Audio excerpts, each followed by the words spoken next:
हरे कृष्णा। श्रीमद् भागवतम स्कंध 2 अध्याय 3 और श्लोक नंबर है 11। एतावानेव यजताम् इह निःश्रेयसोदयः भगवत्याचलो भावो यद्भगवत संगतः। एतावानेव यजताम् इह निःश्रेयसोदयः भगवत्याचलो भावो यद्भगवत संगतः। अनुवाद और तात्पर्य श्रील प्रभुपाद के द्वारा। श्रील प्रभुपाद की जय। अनुवाद।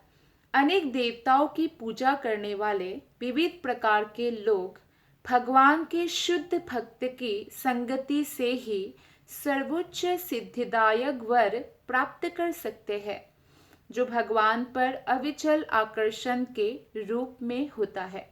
ये बहुत ही महत्वपूर्ण श्लोक है, क्योंकि यहाँ पे बताया गया है कि सर्वोच्च सिद्धिदायक वर, यानी कोई भी वर में सबसे श्रेष्ठ वरदान क्या हो सकता है, ये भी बताया गया है कि भगवान पर अविचल आकर्षण, भगवती अचलः भाव।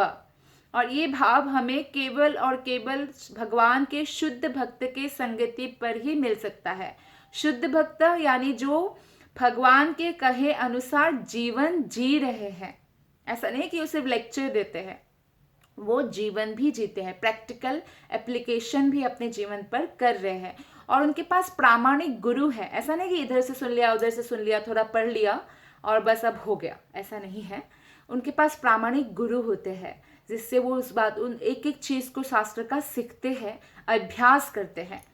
तो ऐसे शुद्ध भक्त जो कृष्ण की भक्ति में लगे हुए हैं, ऐसे शुद्ध भक्त की संगति से ही हमें ये वरदान प्राप्त हो सकता है कि हम भगवान के प्रति अविचल यानी अविचलित, सुख आए दुख आए बिना विचलित हुए हम उनके प्रति आकर्षण बनाए रख सके, क्योंकि यही एक गुण है जिससे हम भगवत धाम जा सकते हैं। तो भले ही अनेक देवताओं की पूजा करने वाले भी हो, तो केवल देवता की पूजा करके वो मोक्ष प्राप्ति नहीं कर सकते हैं। शुद्ध भक्त की संगति से ही उनको ये वरदान प्राप्त हो सकता है। तात्पर्य में श्रील प्रभुपाद जी बताते हैं कि प्रथम देवता ब्रह्मा से लेकर एक क्षुद्र चित्ती तक विभिन्न योनियों के सारे जीव प्रकृति के नियम या भगवान की बहिरंगा शक्ति के अधीन है। भगवान की बहिरंगा शक्ति कौन है? दुर्गा देवी, महामाया। भले ही कोई चीती हो या प्रथम जीव जो भगवान विष्णु के नाभि कमल से उत्पत्ति हुआ है, ब्रह्मा हो, सब लोग जो है भौतिक जगत में है, ब्रह्मलोक हो चाहे पाताल लोक हो, सब बहिरंगा शक्ति के कंट्रोल में है। जीव जो होते हैं वो अपनी शुद्ध अवस्था में जानता रहता है कि वो भगवान का अंश है। अगर वो शुद्ध अवस्था में रहते हैं उसको बोलते हैं आत्म साक्षात्कार। जब ये समझने लगते हैं, जानने लगते हैं कि मैं भगवान का अंश हूँ, जीवेर स्वरूप है कृष्णेर नित्य दास। किंतु जब जीव ऐसा सोचता है कि मैं भौतिक शक्ति पर प्रभुत्व जताऊं, तब ऐसा इच्छा करता है, तब वो हमेशा इस भौतिक जगत में रहता है। श्रील प्रभुपाद बोलते हैं एक उनके कोटेशन में कि कभी कभी क्या होता है, जैसे किसी ने अगर चिड़िया पाला तो वो पिंजरे में हमेशा नहीं रखते हैं। कई बार वो आंगन में ले जाके ऐसे उड़ने के लिए थोड़ा सा उसको चांस देते हैं, या घर के अंदर ही उड़ने का चांस देते हैं। तो उस समय उस चिड़िया के पास ये ऑप्शन होता है कि वो खुली आसमान में उड़कर मुक्त हो जाए हमेशा के लिए। लेकिन फिर भी वो क्या करता है, इधर उधर घूम के पिंजरे में ही वापस आता है। तो ऐसा ही ये भौतिक जगत एक पिंजरा की तरह है, जिसमें पिंजरा क्या है, जन्म मृत्यु का, बुढ़ापा, रोग आदि का ये पिंजरा है। तो जीवात्मा चाहे मनुष्य योनि प्राप्त जीवात्मा, जिसको मनुष्य शरीर प्राप्त है, वो चाहे तो इस पिंजरा से निकल सकता है कृष्ण भक्ति करके, शुद्ध भक्ति करके। लेकिन वो क्या करता है, भौतिक चीजों में ही लगा रहता है और इसी के कारण इसी पिंजरे में बंधा रहता है। और अधिकाधिक लाभ के लिए जीवन संघर्ष करता रहता है। वो पता ही नहीं चलता उसको किस प्रकार प्रकृति के तीनों गुणों द्वारा वो बद्ध हो जाता है। सुख की इन समस्त योजनाओं के बावजूद बद्ध जीव भौतिक सृष्टि के संपर्क में रहकर जीवन की समस्याओं को, जन्म मृत्यु जरा तथा रोग को कभी हल नहीं कर सकता है। तो जन्म मृत्यु जरा व्याधि जो है ये मेन प्रॉब्लम है हमारी बाकी सब प्रॉब्लम से। तो इसका हल कभी भी कोई बड़ा बड़ा योजना बन के नहीं कर सकते। आपने देखा होगा, इतिहास अगर पढ़ा होगा, बड़े बड़े राजाओं से इतिहास भरा हुआ है जिन्होंने जाने कितनी ही योजनाएं बनाए, लेकिन क्या वो मृत्यु से या जन्म मृत्यु का जो चक्र है क्या उससे वो मुक्त हो पाएंगे योजना बनाकर? नहीं। एक योजना बनाने से ही उससे मुक्त हो सकते हैं, भगवान श्री कृष्ण की सेवा करते हुए। तो इससे रिलेटेड एक जैसे भक्ति विनोद ठाकुर है, तो वो इसलिए कहते हैं कि राधा कृष्ण बोलो संगे चलो, ये मात्र भिक्षा चाहिए, एक ही भिक्षा दे दो, राधा कृष्ण बोलो और हमारे संग चलो। तो इसमें गाया गया है, মায়ার বসে যাচ্ছ বেশে খাচ্ছ হাবু ডুবু ভাই মায়ার বসে যাচ্ছ বেশে খাচ্ছ হাবু ডুবু ভাই। इसमें बताया जाता है कि मीछे मायार बौशे मीन्स ये जो मिथ्या है, ये मिथ्या है कि ये सोचना कि मैं ये शरीर हूँ। हम तो आत्मा है, पर ये सोचना मिथ्या है कि हम ये शरीर हैं। और ये जो है एक माया है जो कृष्ण से अलग है, वो माया कहा गया है। तो जो भी माया के वश में आते हैं, जैसे भौतिक जगत के संसर्ग में आकर वो अपना अस्तित्व भूल जाता है कि वो आत्मा है, तो इसमें बताया गया है कि माया के अधीन हो जाता है। तो जो भी माया के वश में आ जाता है वो खाच्छो हाबू दुबू भाई, मतलब वो हाबू दुबू भाई मतलब जैसे पानी में पहले क्या होता था, राजा जैसे किसी को पनिशमेंट देते थे तो उसको क्या करते थे, पानी में उसका मुंडी जो है पानी में डाल देते थे, और जब उसका सांस निकलने ही वाला होता है तब ऊपर लाते हैं, तो उसको ऐसा लगता है कि मैं बच गया, फिर अंदर डालते हैं। तो ऐसे करते रहते हैं। तो ऐसे ही माया क्या करते हैं, माया के अधीन रहने वाले हमेशा ये हाबू दुबू में रहते। इतना सारा दुख मिलता है, उसमें थोड़ा सा अगर सुख जैसा लगता है तो उनको लगता है बहुत बड़ी बात है। तो ऐसे ही वो भौतिक और अधिकाधिक लाभ के लिए जो है वो लगा रहता है। तो ये जो भक्ति विनोद ठाकुर का ये जो स्टैंजा है, मीछे मायार बशे, जो भी जाते हैं माया के वश में वो हाबू दुबू ही खाता है। तो ये बहुत समझने वाली बात है कि हाबू दुबू क्या होता है, और एग्जैक्टली यही होता है भौतिक संसार में। तो इसीलिए कई लोग जो है वो सोचते हैं कि अच्छा हम ना भगवान की सहायता लेंगे ना देवताओं की लेंगे, और हम चले जाएंगे चंद्रमा में चले जाएंगे, हम स्वर्ग लोक में चले जाएंगे। जैसे आप सबको पता है कि रावण ने जो है स्वर्ग तक की सीढ़ी बनाने की कोशिश किया था।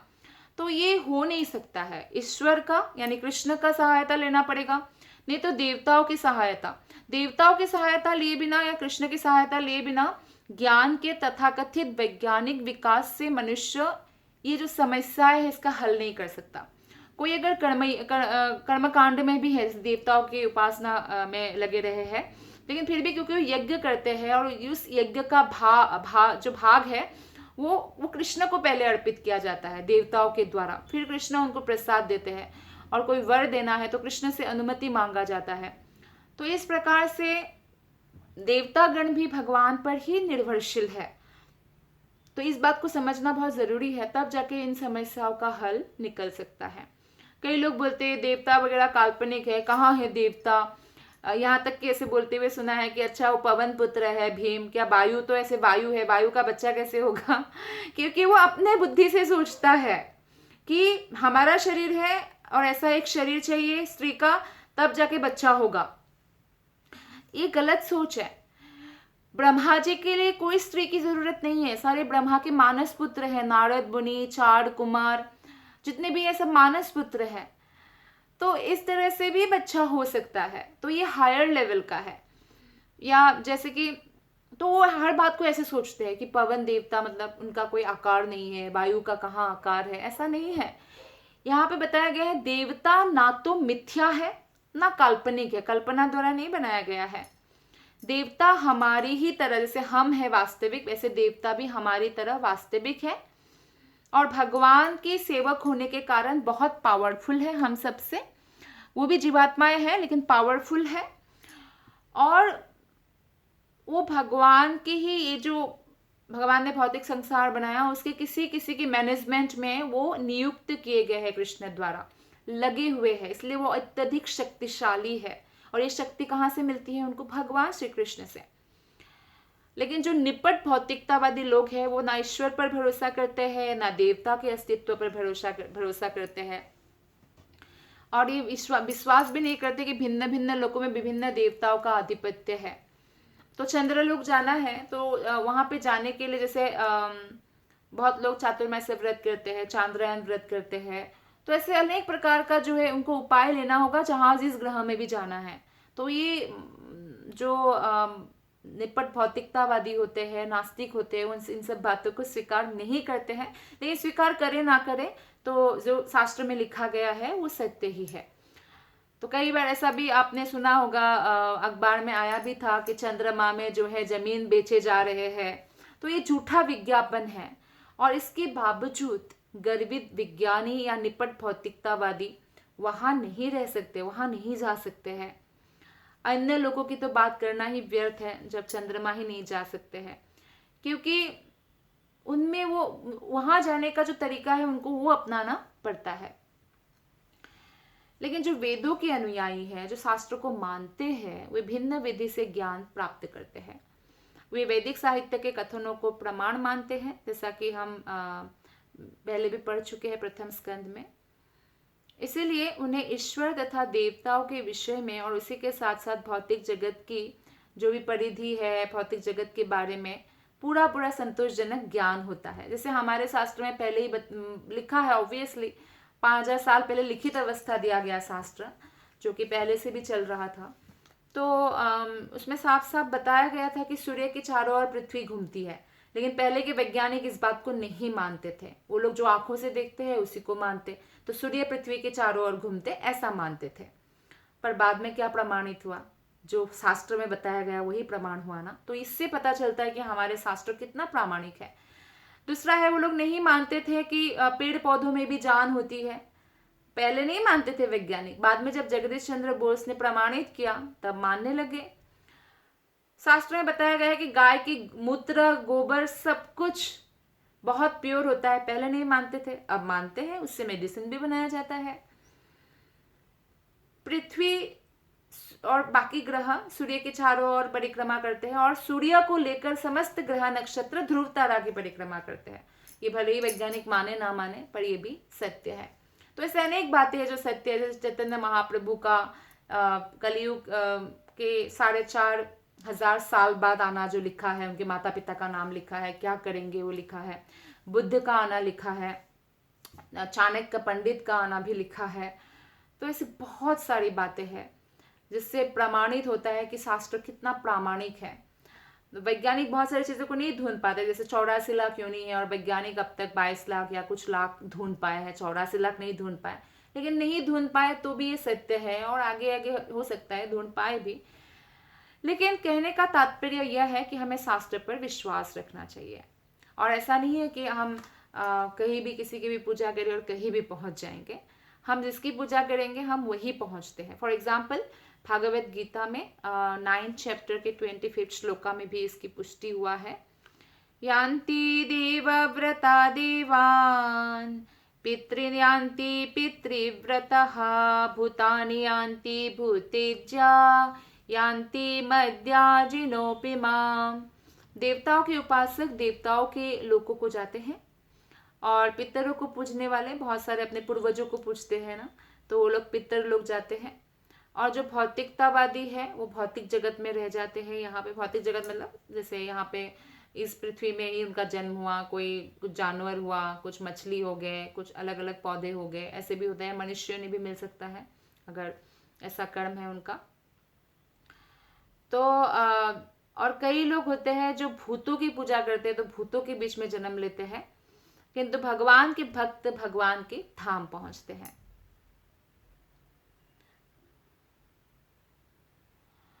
देवता और उनके अनुयायी जो होते हैं, तो एक्चुअली देवताओं का जो वरदान होता है वो क्षणस्थायी होता है, क्योंकि प्रलय आने पर सब नष्ट हो जाता है।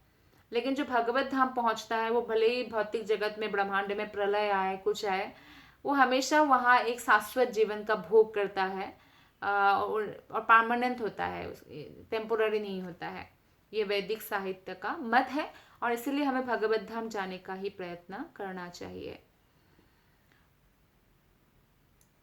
तो देवताओं के जो उपासक होते हैं वो नास्तिकों की तुलना में बेटर है, क्योंकि वो वैदिक निर्णय को मानते तो हैं, इसलिए उनका धीरे धीरे प्रगति हो जाता है, क्योंकि वो भगवत भक्तों की संगति में रहकर भगवान कृष्ण की पूजा के लाभ की जानकारी प्राप्त करते हैं। केवल देवी पुरुष यानी जो कृष्ण के शुद्ध भक्त हैं, उनके अनुग्रह से ही मनुष्य शुद्ध भक्ति प्राप्त कर सकता है, जो कि मानव जीवन के सर्वोच्च सिद्धि है। 11वां श्लोक का यही तात्पर्य है। अब हम पढ़ेंगे श्लोक नंबर 12। ज्ञानं यदा प्रतिनिवृत्त गुणोर्मिचाक्रा आत्मा प्रसाद उत यत्र गुणेश्व संगः। ज्ञानं यदा प्रतिनिवृत्त गुणोर्मिचाक्रम् आत्मा प्रसाद उत यत्र गुणेश्व संगः। कैवल्य सम्मत पथस्त्वथ भक्ति योगा को निर्वृतो हरिकथा सुरतिं न कुर्यात्। अनुवाद और तात्पर्य श्रील प्रभुपाद के द्वारा। श्रील प्रभुपाद की जय। अनुवाद। भगवान हरि विषयक दिव्य ज्ञान वह ज्ञान है जिससे भौतिक गुणों की तरंगें तथा भंवरें पूरी तरह थम जाती है। ऐसा ज्ञान भौतिक आसक्ति से रहित होने के कारण आत्मतुष्टि प्रदान करने वाला है और दिव्य होने के कारण महापुरुषों द्वारा मान्य है। तो भला ऐसा कौन है जो इससे आकृष्ट नहीं होगा? तो भगवान के विषयक जो दिव्य ज्ञान है वो इतना शुभ होता है, इतना संतोष प्रदायक होता है, सर्वोच्च सिद्धि प्रदान करने वाले होते हैं। तो भौतिक आसक्ति से व्यक्ति रहित हो जाते हैं इस ज्ञान को प्राप्त करने के बाद। भौतिक आसक्ति कितना तीव्र है इस भौतिक जगत में, उससे रहित होकर आत्मतुष्टि प्रदान करने वाला है। तो ऐसा दिव्य ज्ञान इसलिए महान व्यक्तियों के द्वारा मान्य है। तो इसलिए ऐसा कौन होगा भला जो इससे आकृष्ट नहीं होगा? अमृत से भला कौन आकृष्ट नहीं होते? तो शुद्ध भक्त अपने सभी कार्यों को सदा भगवान की सेवा में लगाता है और दिव्य आनंद का आस्वादन करते रहते हैं। यदि किसी प्रामाणिक गुरु के मार्गदर्शन में उचित ढंग से साधना की जाए तो हो सकता है कि साधन अवस्था में भी ये दिव्य आनंद का अनुभव किया जा सकता है गुरु की कृपा से। और जब कोई मैच्योर्ड अवस्था प्राप्त करते हैं अर्थात परिपक्व अवस्था प्राप्त करते हैं तो इस विकसित दिव्य भाव की परिणति भगवान के साथ विशेष संबंध की अनुभूति में होता है। तो इसलिए ईश्वर साक्षात्कार का एकमात्र साधन क्या है? भक्ति योग। भक्ति योग को कहा गया कैवल्य यानी केवल यही उपाय है, दूसरा उपाय नहीं है। हरे नाम हरे नामैव केवलम कलौ नास्तेव नास्तेव नास्तेव गतिरन्यथा। ये कैवल्य है। कैवल्य यानी केवल यही उपाय है। और इस संदर्भ में श्रील जीव गोस्वामी पाद एक वैदिक कथन उद्धृत करते हैं। एको नारायणो देवः परावराणं परमास्ते कैवल्य संगितः।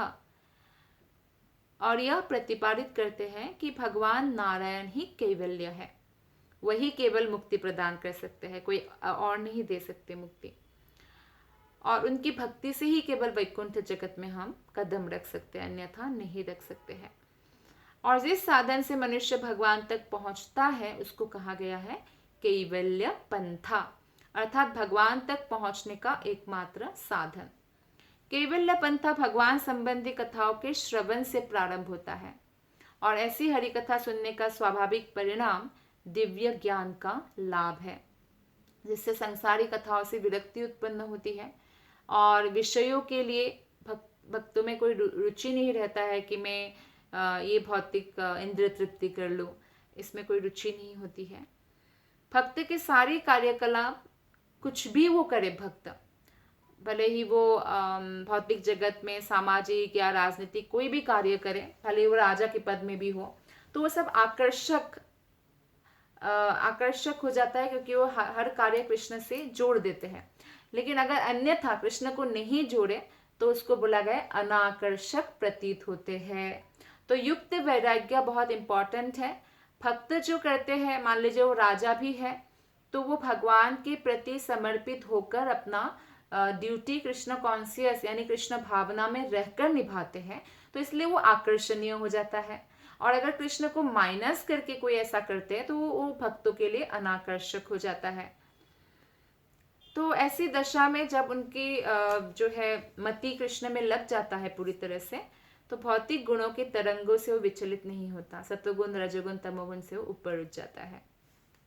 जिन कार्यों में सामान्य व्यक्ति अत्यधिक रुचि लेता है या भाग लेता है, वे भक्त के लिए अनाकर्षक होते हैं। तो सामान्य व्यक्ति को तो हमेशा भौतिक प्रगति पर ही ज़्यादा ध्यान रहता है, भगवान की भक्ति करने पर ध्यान नहीं रहता है। और लेकिन सामान्य व्यक्ति उसी को कहा गया है। लेकिन अगर कोई व्यक्ति भगवान के बारे में सुनने में रुचि ले रहा है, तो इसका मतलब वो असामान्य व्यक्ति में आते हैं, नॉट ऑर्डिनरी। यहाँ पर इस अवस्था को प्रतिनिवृत्त गुणोन्मी कहा गया है।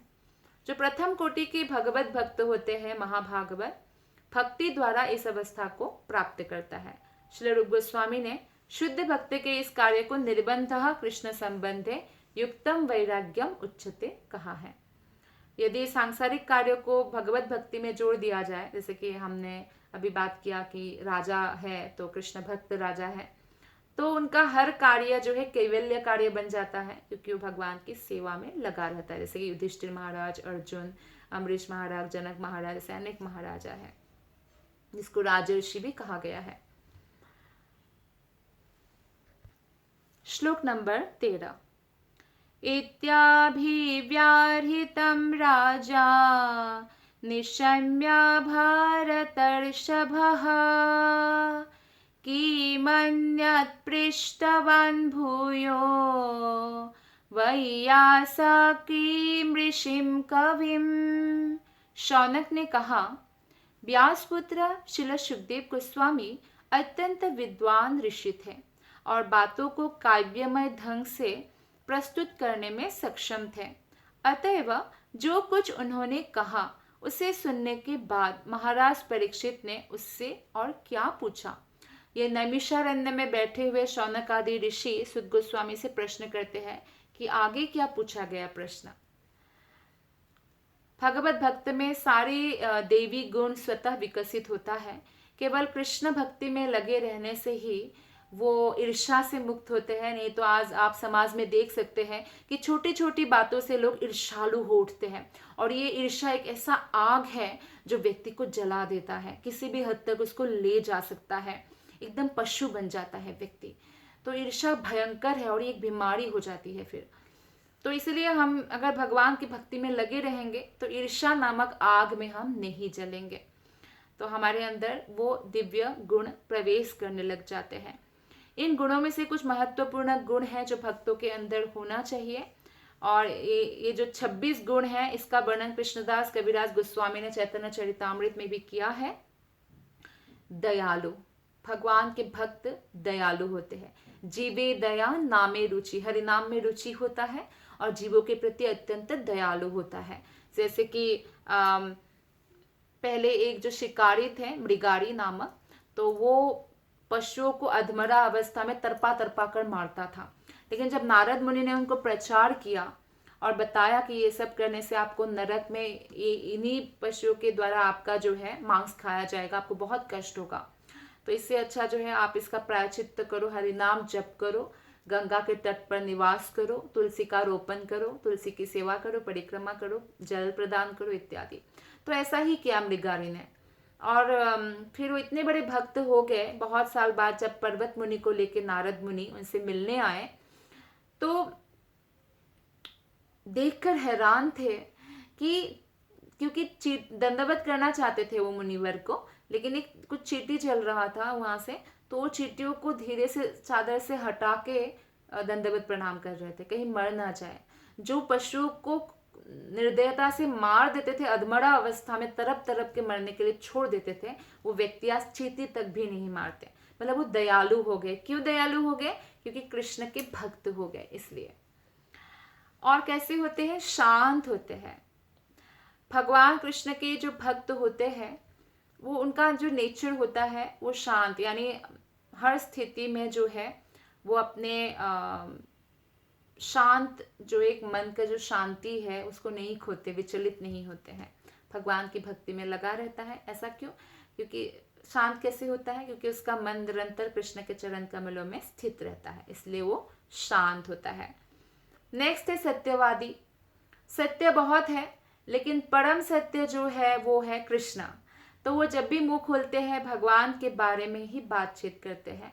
युधिष्ठिर महाराज बहुत बड़े सत्यवादी थे। कहा जाता है कि उनका रथ भूमि के ऊपर चलता था 2 अंगुल, भूमि को स्पर्श नहीं करता था। ये सत्यवादिता का शक्ति था। लेकिन कृष्ण ने जब उनको बोला कि द्रोणाचार्य को मारना है तो आपको बोलना होगा अश्वत्थामा मर गया, अश्वत्थामा हाथी को हम मार देंगे, लेकिन वो अश्वत्थामा को तो हम नहीं मारेंगे, तो लेकिन आपको ऐसे बोलना होगा क्योंकि आप ही सच बोलते हैं, ऐसा द्रोणाचार्य को विश्वास है। बाकी लोग बोलेंगे तो शायद नहीं मानेंगे और उनका ऐसा हाल नहीं होगा कि हम उनका जो है धृष्टद्युम्न उनको मार दे। तो युधिष्ठिर महाराज ने मना कर दिया था। तो उसके बाद जो है जब भगवान ने कहा ठीक है तो आप अगर नहीं बोलना चाहते तो ऐसा ही बोलो कि हाँ अश्वत्थामा मर गया पर एक वो हाथी है, ऐसा ऐसा बोलो। तो युधिष्ठिर महाराज तैयार हो गए। लेकिन उनका रथ जो है तब से 2 अंगुल जो ऊपर चलता था वो नीचे चलने लग गया, मतलब जमीन में टच कर गया। वो ऐसा क्यों? ऐसा इसलिए नहीं कि उन्होंने झूठ बोला, ऐसा नहीं है, क्योंकि उन्होंने तो झूठ बोला ही नहीं, उन्होंने तो सच बोला कि अश्वत्थामा मर गया लेकिन वो एक हाथी था। तो ऐसा बोला उन्होंने। हाँ, वो एक हाथी था में वाद्य यंत्र बज गया तो सुनाई नहीं दिया द्रोणाचार्य को, और या तो द्रोणाचार्य जब सुना कि अश्वत्थामा मर गया वो भी युधिष्ठिर महाराज के मुख से, वो ऐसी हालत में हो गए कि दूसरा वाक्य वो सुनाई नहीं दिया। खैर जो भी हो, लेकिन उनका जो रथ, कहा जाता है उनका रथ जो जमीन पे अब चलने लग गया, वो कृष्ण की बातों को पहली बार में वो जो बोला कि नहीं मैं झूठ नहीं बोलूंगा, इसलिए क्योंकि धर्म अधर्म डिसाइड होता है, वो धर्मम तो साक्षात भगवत प्रणीतम, भगवान डिसाइड करते हैं। तो परम सत्य वही है जो कृष्ण करते हैं या कृष्ण कहते हैं। कृष्ण की प्लेजर के लिए, कृष्ण की आनंद के लिए हमें कार्य करना है, क्योंकि हम भगवान श्री कृष्ण के अंश और गॉड इज ओनली परफेक्ट। हमें विश्वास होना चाहिए कि जो भी भगवान करेंगे वो हमारे भलाई के लिए होता है। जैसे माँ बाप बचपन में जबरदस्ती दूध पिलाते हैं, स्कूल भेजते हैं जबरदस्ती, पढ़ाई में जबरदस्ती करते हैं, तो ये हमारी भलाई के लिए होता है। उस समय हमें वो लोग ऐसा लगता है कि जैसे विलेन है, लेकिन वो विलेन नहीं होते हैं। तो ऐसी ही बात है। सत्यवादी का मतलब जो शास्त्र में बताया गया है उस हिसाब से बातें करना। समदर्शी, समदर्शी मतलब हर एक व्यक्ति में भगवान का उपस्थिति को समझना। त्रुटि रहित, वो हर कार्य शास्त्र के हिसाब से करते हैं, इसलिए गलतियां नहीं करते हैं। उदार होते हैं, मृदु स्वभाव के होते हैं, स्वच्छता मेंटेन करते हैं, हर प्रकार से स्वच्छता मेंटेन करते हैं। कहने का मतलब है शरीर का भी और मन का भी स्वच्छता मेंटेन करते हैं। साथ ही साथ अनासक्त होते हैं भौतिक चीजों के प्रति, और सर्व शुभेश, सबका हित समझते हैं, सबका हित करना चाहते हैं। संतुष्ट होते हैं, कोई भी सिचुएशन हो संतोष में रहते हैं। और कृष्ण का शरणागत होते हैं, लालसा रहित होते हैं, लालच नहीं होते भौतिक किसी अनुभव को प्राप्त करने के लिए। सरल होते हैं, स्थिर होते हैं भक्ति में, आत्मा राम होते हैं, आत्मा में ही आनंद को ढूंढते हैं। नियमित आहार करने वाला होता है, जितना शरीर को जरूरत हो इतना, मांस मछली मदिरा आदि का सेवन नहीं करते। ज्ञानी होते हैं, शिष्ट होते हैं, बहुत जेंटलमैन होते हैं। निराभिमान, कोई अहंकार नहीं होता है। गंभीर होते हैं भक्ति के प्रति, सहानुभूतिशील होते हैं दूसरों के प्रति, मैत्री भाव रखते हैं। उनका कोई शत्रु नहीं समझते कि मेरा कोई शत्रु है, कोई और उनको शत्रु समझे, वो बात अलग है। और कवि हृदय, जैसे कि सुखदेव गोस्वामी के लिए खासकर यहाँ पे बताया गया है, वो कवि हृदय है और दक्ष होता है और मौन रहता है। असली मौन है कि आप अन्यथा चुप रहो, या तो भगवान के बारे में चर्चा करो, नहीं तो आप चुप रहो, तो ये मौन होता है। तो यहाँ पे कवि हृदय का मतलब है कि जो सुखदेव गोस्वामी हैं उन्होंने श्रीमद् भागवतम को जो अपने पिता से सुना, व्यासदेव से, और इस प्रकार जो है प्रस्तुत किया जिसमें कवित्व शक्ति का जो है प्रमाण मिलता है कि कितना बड़े कवि है वो स्वरूप सिद्ध विद्वान ऋषि थे और ऋषियों में वो कवि थे। श्लोक नंबर 14। एतच्छुश्रूषतं विद्वन् सुतानूढसि भाषितुम् कथा हरि कथोदर्कः सतां स्युः सादसि ध्रुवम्। हे विद्वान सुत गोस्वामी, आप हम सबों को ऐसी कथाएं समझाते रहे क्योंकि हम सुनने को उत्सुक हैं। इसके अतिरिक्त ऐसी कथाएं जिससे भगवान हरि के विषय में विचार विमर्श हो सके, भक्तों की सभा में अवश्य ही कही सुनी जाए। तो हमेशा भक्त भगवान के बारे में श्रवण करने के लिए उत्सुक होते हैं। तो कुछ अल्पज्ञ ऐसा कहते हैं कि भगवत गीता गृहस्थों के लिए नहीं है, बोलते मत पढ़ो, गृहस्थों के लिए नहीं है। लेकिन प्रभुपाद उनको मूर्ख कहते हैं या महामूर्ख कहते हैं, क्योंकि वो भूल जाते हैं कि इसी भगवत गीता का उपदेश अर्जुन को दिया गया था। अर्जुन गृहस्थ भी थे और भगवान कृष्ण भी स्वयं गृहस्थ की भूमिका ही निभा रहे थे। तो एक गृहस्थ व्यक्ति दूसरे गृहस्थ व्यक्ति को बोल रहे हैं, तो गृहस्थ के लिए ही है ये, और बाकी अन्य लोगों के लिए भी है, पर गृहस्थों के लिए भी है। कठिनाई तो यह है कि जब ऐसा साहित्य ऐसे व्यक्तियों के द्वारा व्याख्यायित होते हैं जो व्यवसायिक है, या ऐसे व्यक्ति जो एक डिग्री कर लेते कि मैंने भगवत गीता में ये डिप्लोमा किया है, ऐसे कोई भगवत गीता का रहस्य नहीं जान सकता है। भागवत गीता का रहस्य जानने के लिए प्रामाणिक गुरु से ही हमें शिक्षा ग्रहण करना होगा और साथ ही साथ उसको अपने जीवन में उतारना होगा। तब जाके ऐसे जब पवित्र जीवन हम जिएंगे, तब जाके हम भगवत गीता को समझ सकते हैं। तो ऐसे व्यक्तियों से जब हम सुनते हैं जो व्यवसायिक या बिजनेस एज ए बिजनेस लेते हैं भगवत गीता को, तो यह इतिहास या महाकाव्यों की तरह संसारी साहित्य लगता है, क्योंकि इसमें अनेक ऐतिहासिक तथ्य तथा आंकड़े रहते हैं। इसलिए यह कहा गया है कि ऐसे साहित्य की व्याख्या भक्तों के समाज में की जाए।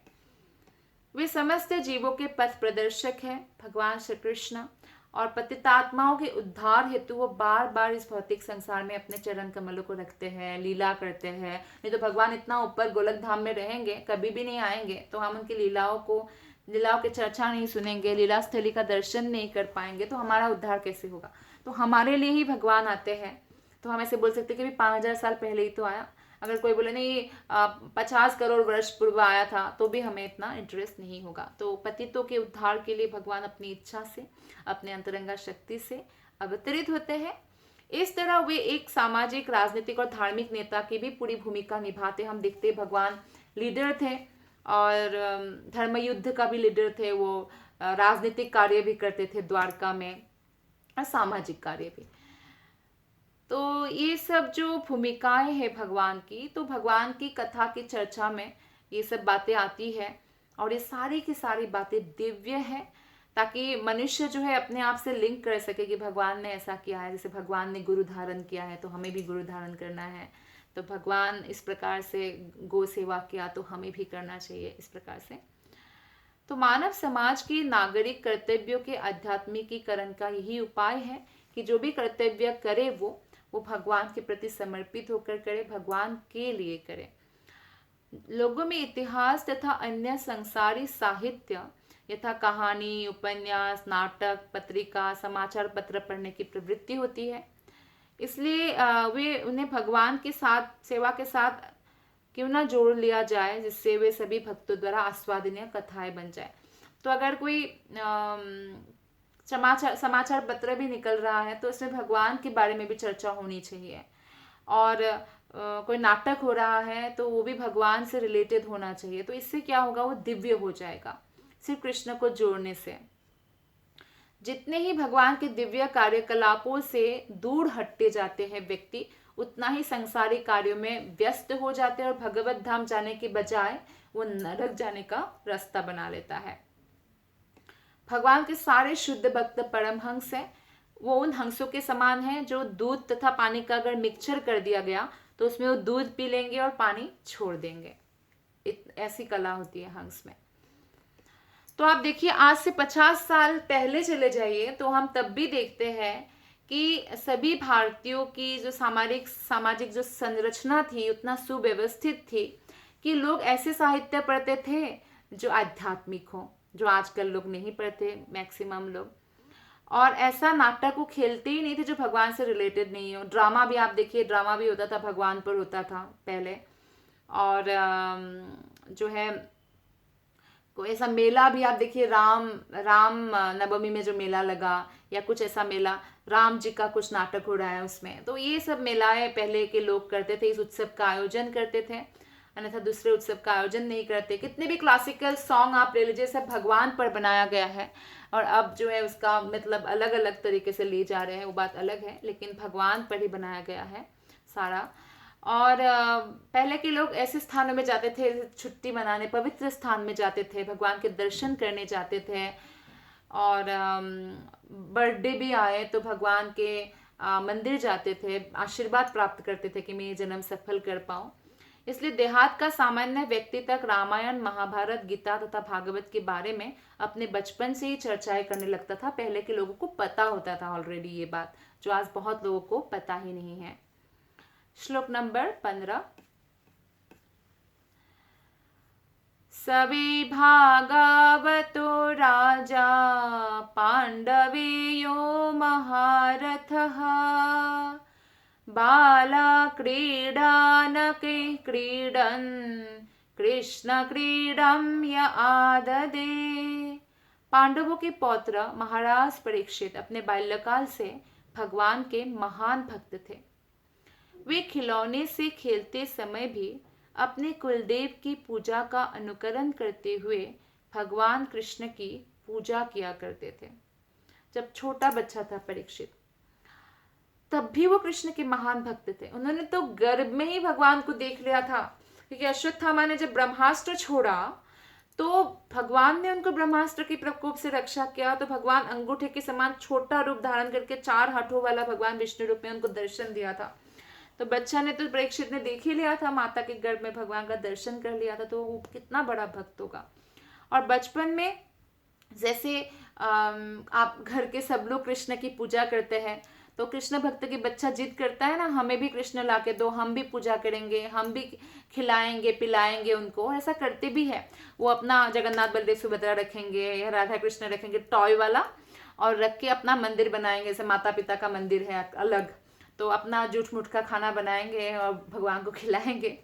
तो ये खेल खेल में ही वो भगवान की पूजा करते हैं। बच्चे अनुकरण करते हैं ना बड़ों को।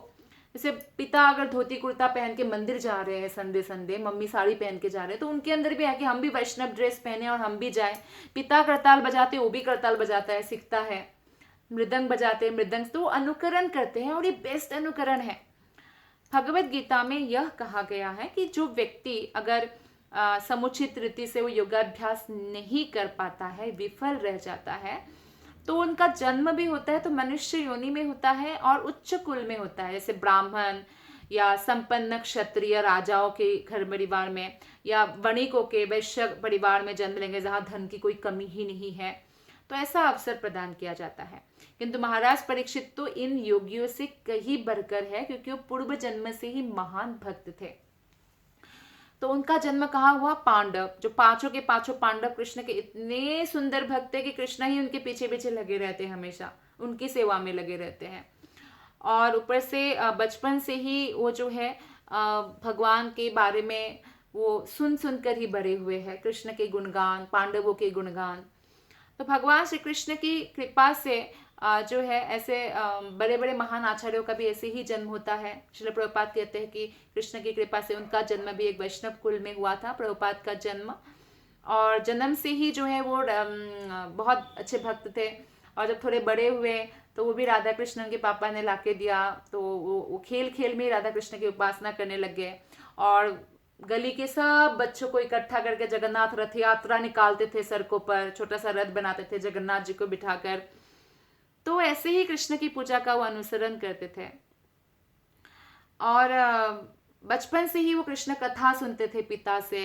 उनके पिता उनको प्रोत्साहित करते रहते। तो ये बहुत बड़ा जन्म है किसी को अगर ऐसा जन्म मिलता है।